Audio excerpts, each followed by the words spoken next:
Hi friends, ഞാൻ നിങ്ങളോടൊപ്പം പുന്നയൂർളം സൈനികൻ. ദി ഷെയർ മാർക്കറ്റ് റിവ്യൂ പരിപാടിയുമായിട്ട് നമ്മളൊരു പുതിയ എപ്പിസോഡുമായിട്ടാണ് ഇപ്രാവശ്യം വന്നിട്ടുള്ളത്. അതായത് സ്വർണ്ണവില കൂടുതലായിട്ട് നിൽക്കാൻ സാധ്യതയുണ്ടോ, അല്ല വെള്ളിയുടെ ഡിമാൻഡിൽ മാറ്റമുണ്ടോ, ഇത്തരം കാര്യങ്ങളാണ് നമ്മൾ അന്വേഷിക്കുന്നത്. സ്വർണം നമുക്കൊക്കെ വളരെ പ്രിയപ്പെട്ട ഒരു ലോഹമാണ്. സ്വർണം മാർക്കറ്റിനെ നമുക്ക് മാർക്കറ്റിൻ്റെ കാര്യത്തിൽ നിസ്സാരമായിട്ട് തള്ളിക്കളയാൻ പറ്റില്ല. കാരണം മാർക്കറ്റിനെ നിയന്ത്രിക്കുന്ന ഒരു പ്രധാന ഘടകം സ്വർണം തന്നെയാണ്. കാരണം സ്വർണം മറ്റ് നിക്ഷേപങ്ങൾ, സ്റ്റോക്കുകളിലുള്ള നിക്ഷേപങ്ങൾ കുറയുമ്പോൾ ആളുകൾ സ്വർണത്തിലേക്ക് മാറും. അതായത് കടപ്പത്രങ്ങൾ, മറ്റ് കാര്യങ്ങൾ, US-ൻ്റെ തീരുമാനങ്ങളുണ്ടാകുമ്പോൾ ബോണ്ടുകളിൽ ഒക്കെ ആളുകൾക്ക് താല്പര്യം കുറയുമ്പോൾ സ്വർണത്തിലേക്ക് മാറുകയാണ് ചെയ്യുന്നത്. പിന്നെ അതുപോലെ തന്നെ യുദ്ധം, മറ്റു കാര്യങ്ങളൊക്കെ വരുമ്പോൾ സ്വർണത്തിലേക്ക് മാറുന്നു. സ്വർണം പോലെ തന്നെ പ്രാധാന്യമുള്ള ഒരു നിക്ഷേപ സാധ്യതയുള്ളൊരു ലോഹമാണ് പിന്നെ വെള്ളി. വെള്ളിക്കും അതിൻ്റേതായ ഡിമാൻഡുണ്ട്. അപ്പോൾ 2024 ഇതിൻ്റെ ഒരു ചലനങ്ങൾ എങ്ങനെ ആയിരിക്കും? സ്വാഭാവികമായിട്ടും സ്വർണം വളരെയധികം ഉയർന്ന നിലയിലാണ് ഇപ്പോൾ നിൽക്കുന്നത്. ഈ അവസ്ഥയിൽ എങ്ങനെയാണ് ഇത് സംഭവിക്കുന്നത് എന്നുള്ളത് നമുക്ക് ഒരു വിശകലനം നടത്തി നോക്കാം. സ്വർണ്ണവില പുതിയ ഉയരങ്ങൾ തേടുമ്പോൾ വെള്ളിയുടെ വില അന്തർദേശീയ വിപണിയിൽ വ്യത്യാസമില്ലാതെ തുടരുകയാണ്. വിദേശത്തെ അസ്ഥിരത, ഇന്ത്യൻ രൂപയുടെ തളർച്ച, വിവാഹ സീസണും മറ്റുമായി ബന്ധപ്പെട്ട ആഭരണങ്ങളുടെ ഡിമാൻഡ് വർദ്ധിക്കുമെന്ന പ്രതീക്ഷ എന്നീ ഘടകങ്ങൾ ഇന്ത്യയിൽ സ്വർണ്ണവില എക്കാലത്തെയും ഏറ്റവും ഉയർന്ന നിലയിൽ എത്തിച്ചേർന്നുള്ള അവസ്ഥയിലാണ്. രാജ്യത്തെ സ്വർണ്ണ ഡിമാൻഡിൽ പകുതിയും വിവാഹങ്ങളുമായി ബന്ധപ്പെട്ടിട്ടുള്ളതാണ്. ഈ പ്രവണത 2024 തുടരുമെന്നാണ് കരുതപ്പെടുന്നത്. പ്രത്യേകിച്ചും ഉത്സവ സീസണിൽ 2024 ആദ്യ പാദത്തിൽ ആഭ്യന്തര സ്വർണ്ണ വിപണിയിൽ തിരുത്തൽ സാധ്യതയുണ്ടെങ്കിലും ഇന്ത്യൻ രൂപയുടെ ദുർബലാവസ്ഥയും ആഭരണ ഡിമാൻഡിൽ തുടരുന്ന പ്രതീക്ഷയും നിലനിൽക്കാനാണ് ഇട.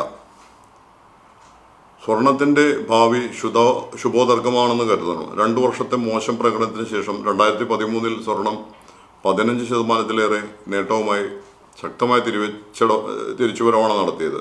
ആഗോള സംഘർഷങ്ങൾ, US കേന്ദ്ര ബാങ്കിൻ്റെ നയപരമായ തീരുമാനങ്ങൾ, US ഡോളറിൻ്റെ അസ്ഥിരത, ആഗോള സാമ്പത്തിക വ്യവസ്ഥയിലെ തളർച്ച എന്നീ കാരണങ്ങളാണ് സ്വർണ്ണ വിലയിലെ കുതിപ്പിന് നിദാനമായത്.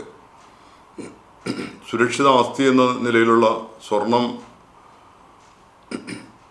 ആസ്തിഖ്യാതിയുള്ള സ്വർണം റഷ്യ യുക്രൈൻ യുദ്ധവും ഇസ്രായേൽ പലസ്തീൻ സംഘർഷവും മൂലം ആഗോള വിപണിയിൽ പ്രശ്നങ്ങൾ സംജാതമായപ്പോൾ കൂടുതൽ തിളക്കം കൈവരികയായിരുന്നു. US കേന്ദ്ര ബാങ്ക് ഫെഡ് അതിൻ്റെ നയങ്ങളിൽ വരുത്തിയ മാറ്റങ്ങളാണ് സ്വർണത്തെ തുണച്ചത്. 2023 ആദ്യ 3 പാദങ്ങളിൽ കേന്ദ്ര ബാങ്കുകൾ 800 ടൺ സ്വർണം വാങ്ങിയതായി വേൾഡ് ഗോൾഡ് കൗൺസിലിൻ്റെ കണക്കുകൾ വ്യക്തമാക്കുന്നുണ്ട്. 2022 ഇതേ കാലയളവിൽ വാങ്ങിയതിനേക്കാൾ 14 മടങ്ങ് അധികമാണിത്. വെല്ലുവിളികൾ നിറഞ്ഞ ആഗോള സാഹചര്യത്തിൽ കേന്ദ്ര ബാങ്കുകളുടെ സ്വർണത്തിലുള്ള ആശ്രയം വർദ്ധിക്കുന്നു എന്നതിനാൽ 2024 ഈ പ്രവണത തുടരുമെന്നാണ് പ്രതീക്ഷിക്കുന്നത്. എന്നാൽ വ്യാവസായിക ലോഹമായി പരിഗണിക്കപ്പെടുന്ന വെള്ളിയുടെ വില കൂടുതൽ അസ്ഥിരത തുടരുകയാണ്. വെള്ളി വില പ്രധാനമായും ചൈനയിലെ വ്യാവസായിക പ്രവർത്തനങ്ങളുമായി ബന്ധപ്പെട്ട് ആണ് നിർണ്ണയിക്കപ്പെടുന്നത്. ചൈനയിൽ ഉൾപ്പെടെ ആഗോള വ്യാവസായിക പ്രവർത്തനങ്ങളിലെ ഗതിമാന്ദ്യം വെള്ളി വിലയെ ബാധിക്കുന്നുണ്ട്. ആഭ്യന്തര വിപണിയിൽ വെള്ളി വില റെക്കോർഡിനടുത്തെത്തുകയും 7% നേട്ടവുമായി ക്ലോസ് ചെയ്യുകയുമുണ്ടായി. രൂപയുടെ മൂല്യത്തകർച്ച, ഡിമാൻഡ് വർദ്ധിക്കുമെന്ന പ്രതീക്ഷ, സ്വർണ്ണ വിലയിലെ കുതിപ്പ് എന്നിവയെല്ലാം വിപണിയെ സ്വാധീനിച്ചിട്ടുണ്ട്.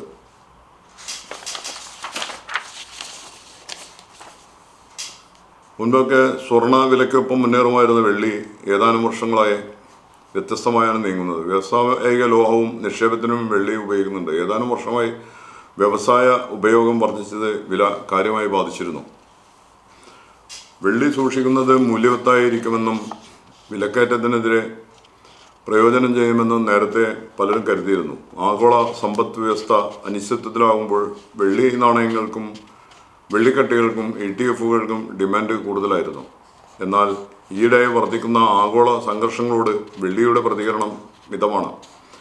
അമേരിക്കൻ കേന്ദ്ര ബാങ്കായ ഫെഡിൻ്റെ പണനയവും കഴിഞ്ഞ വർഷം $ഡോളർ നേരിട്ട അസ്ഥിരതയും സുരക്ഷിത ആസ്തി എന്ന നിലയിലുള്ള വെള്ളിയുടെ പ്രാധാന്യം നഷ്ടപ്പെടുന്നതിൻ്റെ സൂചനയാണ് നൽകുന്നതാണ് വിദഗ്ധന്മാർ പറയുന്നത്. നമ്മളിപ്പോൾ 2024 ഫെബ്രുവരിയിലാണ് ഈ വീഡിയോ ചെയ്യുന്നത്. അതിൻ്റെ ഒരു ബേസിലാണ് ഈ കാര്യങ്ങൾ പറയുന്നത്. ആഗോള വെള്ളി വിപണിയിലുള്ള ചൈനയുടെ പങ്കാളിത്തം വർദ്ധിച്ചു വരികയാണ്. വെള്ളി വ്യാപകമായി ഉപയോഗിക്കുന്ന ഇലക്ട്രോണിക്സ്, അതുപോലെ തന്നെ പുനരുപയോഗിക്കാവുന്ന ഊർജം, ഉപകരണ നിർമ്മാണം എന്നീ മേഖലകളിലും എല്ലാം ചൈനയുടെ സ്ഥാനം നിർണായകമാണ്. രാജ്യത്തെ ഈ രംഗങ്ങളിലെ വളർച്ച ഉൽപ്പന്നത്തിന് ഡിമാൻഡ് വർദ്ധിപ്പിക്കും. ഈയിടെ ചൈനയിൽ നിന്ന് പുറത്തു വരുന്ന സാമ്പത്തിക കണക്കുകൾ ദുർബലമായി തീർന്നത് വെള്ളിയുടെ ഡിമാൻഡിനെ ബാധിച്ചിട്ടുണ്ട്. ബുള്ളിയനെ നിക്ഷേപിക്കുന്ന പലരും കഴിഞ്ഞ വർഷം കൂടുതൽ ലാഭം നൽകുന്ന US കടപ്പത്രങ്ങളിലേക്കും ഡോളറിലേക്കും തിരിഞ്ഞു. പലിശ നിരക്കുകൾ വർദ്ധിപ്പിക്കാനുള്ള ഫെഡിൻ്റെ നയമായിരുന്നു ഇതിന് കാരണം. സുരക്ഷിത ആസ്തിയായ സ്വർണത്തിനും വെള്ളിക്കും പലിശ നിരക്കുകളുമായി പ്രതികൂല ബന്ധമാണുള്ളത്. നമുക്കൊക്കെ അറിയാം, എപ്പോഴും പലിശ നിരക്കൊക്കെ വർദ്ധിപ്പിക്കുമ്പോൾ സ്വാഭാവികമായിട്ടും സ്വർണം, വെള്ളി തുടങ്ങിയ ലോഹങ്ങളുടെ വിലയിൽ വ്യത്യാസം ഉണ്ടാവും. ഡിമാൻഡ് കുറവും വിതരണത്തിലെ കുറവും നിലനിൽക്കുമ്പോഴും സിൽവർ ഇൻസ്റ്റിറ്റ്യൂട്ടിൻ്റെ കണക്കുകളനുസരിച്ച് 2023 ആഗോള വെള്ളി വിപണിയിൽ തുടർച്ചയായ 3-ാം വർഷം കമ്മി അനുഭവപ്പെട്ടു. ചൈന, പെറു എന്നീ രാജ്യങ്ങളിൽ നിന്നുള്ള ഉൽപ്പന്നങ്ങളുടെ വരവ് കുറഞ്ഞതാണ് വെള്ളി ഖനികളിൽ ഉൽപ്പാദനം കുറയാനുണ്ടായ കാരണം. ഭാവിയിലും ഈ കമ്മി നിലനിൽക്കുമെന്നാണ് കണക്കുകൾ സൂചിപ്പിക്കുന്നത്. ഡിമാൻഡിലെ അനിശ്ചിതത്വം നിലനിൽക്കുന്നതിനാൽ 2024 ആഗോള തലത്തിൽ വെള്ളിയുടെ വില തിളക്കമില്ലാതെ തുടരാനാണ് സാധ്യത കാണുന്നത്.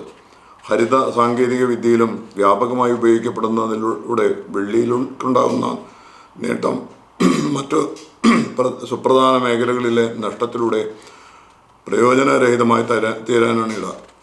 വിപണിയിൽ അനുഭവപ്പെടുന്ന ദൗർലഭ്യം തുടരുകയും ചൈനീസ് സർക്കാരിൻ്റെ ഉത്തേജന പദ്ധതികളിലൂടെ അവരുടെ സാമ്പത്തിക മേഖല വീണ്ടെടുക്കപ്പെടുകയും ചെയ്താൽ അത് ഡിമാൻഡ് വർദ്ധിക്കാനുള്ള സാധ്യത നൽകുന്നുണ്ട്.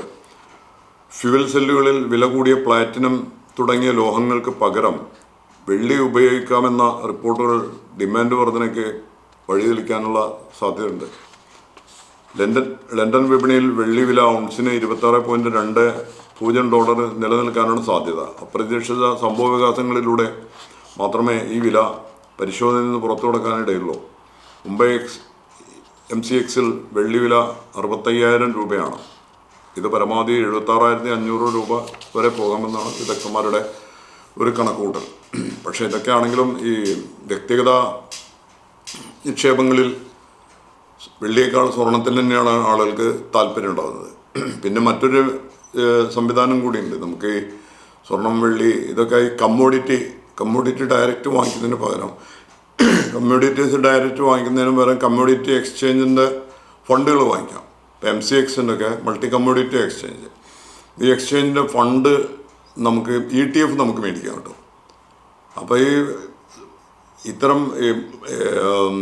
കമ്മോഡിറ്റീസ് വാങ്ങിക്കുന്നതിന് പകരം, സിൽവർ പോലുള്ള കമ്മോഡിറ്റീസ് വാങ്ങിക്കുന്നതിന് പകരമായിട്ട് നമുക്ക് ഇവരുടെ ETF വാങ്ങിച്ചു കഴിഞ്ഞാൽ ആ ഒരു വളർച്ചയോടൊപ്പം നമുക്ക് മുന്നേറാൻ കഴിയും. അപ്പോൾ അതിന് പറ്റിയൊരു ഒരു ETF ആണ് MCXൻ്റെ ETF, അഥവാ മൾട്ടി കമ്മോഡിറ്റി എക്സ്ചേഞ്ചിൻ്റെ ETF. ഇങ്ങനെ പല എക്സ്ചേഞ്ചുകളുടെയൊക്കെ ETF നമുക്ക് വാങ്ങിക്കാൻ പറ്റും. ഗോൾഡിൻ്റെ ഒക്കെ ETF വാങ്ങിക്കണ പോലെ തന്നെ. അപ്പോൾ ഇത് നല്ല ഒരു മെത്തേഡാണ് ഇപ്പോൾ ഈ മൾട്ടി കമ്മോഡിറ്റി എക്സ്ചേഞ്ചിൻ്റെ ETF ഒക്കെ വാങ്ങിക്കുന്നത്. ഇങ്ങനെ പലതിലും നമുക്ക് നിക്ഷേപിക്കാൻ കഴിയും. ചിട്ടായ നിക്ഷേപത്തിലൂടെ നമുക്ക് സാമ്പത്തിക നേട്ടം കൈവരിക്കാനും കഴിയും. ഇത്രയൊക്കെയാണ് ഇതിൽ പറയാനുള്ളത്. അപ്പോൾ നമുക്ക് അടുത്തൊരു വീഡിയോ ആയിട്ട് വീണ്ടും വരാം. അതിനിടയിൽ നിങ്ങൾക്ക് പറയാനുള്ളൊരു കാര്യം എന്ന് പറഞ്ഞാൽ, ഇത് നമ്മുടെ സാമ്പത്തിക സാക്ഷരതയുടെ ഭാഗമായിട്ട് ആളുകളിലേക്ക് എത്തിക്കുക എന്നുള്ളതാണ്. അപ്പോൾ എല്ലാവരും ലൈക്ക് ചെയ്യണം, ഷെയർ ചെയ്യണം, അതിനോടൊപ്പം പങ്കാളികളാവണം, സബ്സ്ക്രൈബ് ചെയ്യണം. ഇത്രയൊക്കെയാണ് പറയാനുള്ളത്. മറ്റുള്ളവരിലെത്തിക്കുക. അടുത്ത ഒരു വീഡിയോയുമായി വീണ്ടും വരുന്നവരെ നന്ദി, നമസ്കാരം. ഞാൻ നിങ്ങളോടൊപ്പം പുതിയുള്ള സൈനിധി, സൈനിങ് ഓഫ്.